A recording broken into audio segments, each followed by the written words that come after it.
Ayun, good morning everyone. Tuloy na natin tong ating ginagawang project na ipamimigay.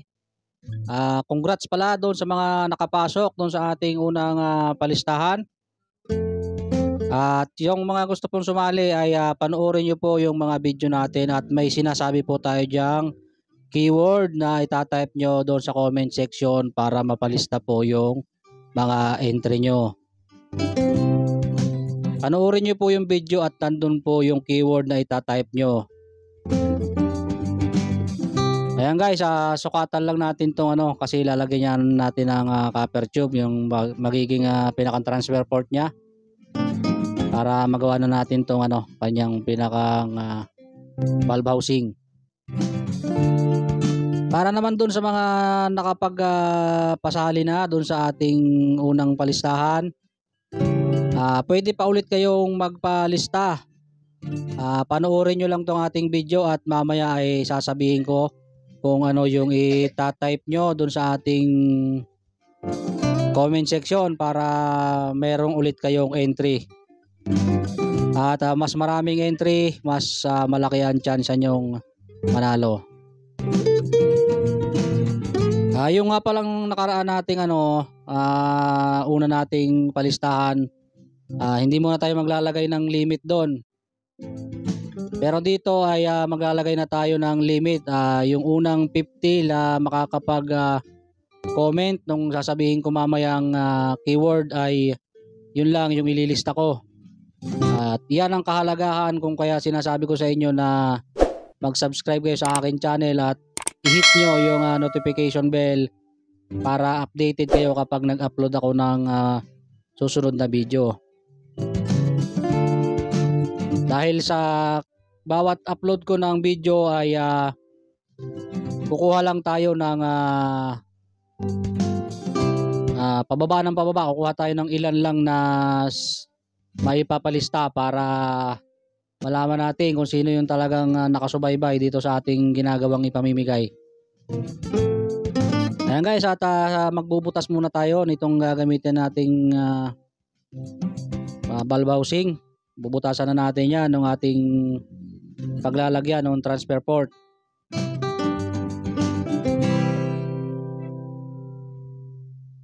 Yung makakakuha sana nito guys ay yung sanang talagang gusto ng ganitong hobby na katulad sa amin, mag-hunting. At sana kahit papano meron kayong background sa paggamit ng ganito kasi lahat naman ng bagay meron yang danger na pwedeng maihatid sa atin kapag hindi tayo marunong gumamit. Ultimo yung simpleng kutsilyo sa kusina kapag napunta sa maling tao yan ay pwedeng makapanakit o makadisgrasya.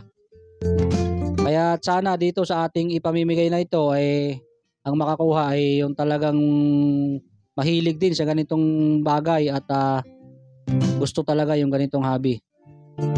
Ayan guys, pag natapos na tayo magbutas ay mapuputol naman tayo nitong copper tube at yan ang gagamitin nating panlagay doon sa butas para gawing transfer port. Yung 'di ba pag sumasali tayo sa mga apps o kaya mga Facebook kaya mga YouTube, meron tayong tinatawag na term and condition na 'di ba binabasa natin yung napakahaba-habang sulat. Dito wala na tayong ganoon Ang gagawin ko na lang papaliwanag ko sa inyo kasi ayoko na dumating yung araw na ako nagbigay na nga lang masisi pa, baka mamaya madisgrasya yung pinagbigyan natin. Kasi hindi naman pala talaga sila marunong sa ganito. At pag ginamit nila maaari silang madisgrasya. Kaya ngayon ito yung gagawin nating keyword, no? Di ba pag nakita nyo yung mga sulat na mahabang yung sa ilalim may nakasulat na I accept. Ayan, yun ang keyword natin for this video para magkaroon tayo ng panibagong entry. Sa mga nais magpalista, i-type nyo lang I accept. Tapos yung tatlong huling number ng cellphone number nyo. Kasi kapag kayo ang nabunot dito, siyempre kukunin ko pa rin yung cellphone number nyo para meron tayong magkaroon tayo ng usapan kung paano natin maipapadala o paano nyo makukuha yung napanalunan nyo. Ayan guys, okay na itong ating valve housing. Ang susunod naman natin gagawin ay itong intake port. Tatabasan lang natin itong bakal na to. Kaya nga pala dun sa mga humihingi sa akin ng mga parts, mga pyesa na hindi muna ako makakapagbigay kasi wala pa rin tayong mga ganyan. Yung mga ginagamit ko ditong sa paggawa nito yan yung mga sobra dun sa mga dati kong ginawa. At saka yan, galing lang yan sa mga scrap. Karamihan dyan bigay lang o kaya binili ko dyan sa junk shop. Yung bakal na yan, yung ginagawa kong intake port na yan, lang yan, lumang U-bolt ng sasakyan, nabili ko yan dyan sa may malapit na junk shop. At yan yung tinatabas ko para gawing valve housing tsaka intake port.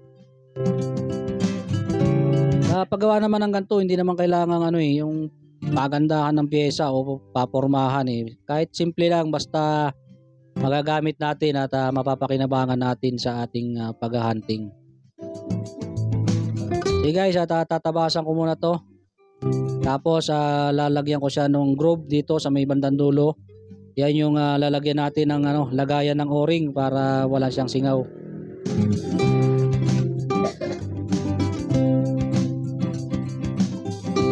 Ayan guys, subaybayan nyo lang tong ating paggagawa nito para lagi kayong updated dun sa ating ginagawang ipamimigay.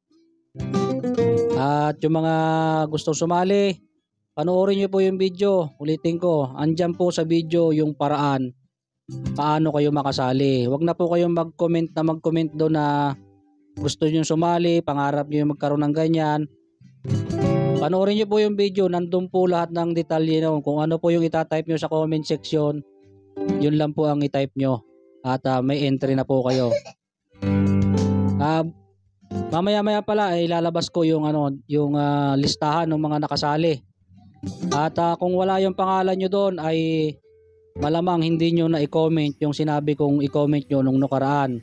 Kaya panoorin nyo po yung video na yon at i-comment nyo doon yung sinabi kong keyword at ililista ko po yung pangalan nyo. Sige po at hindi na po natin pakahaba-habain pa yung ating video na to. At maraming salamat doon sa mga sumali.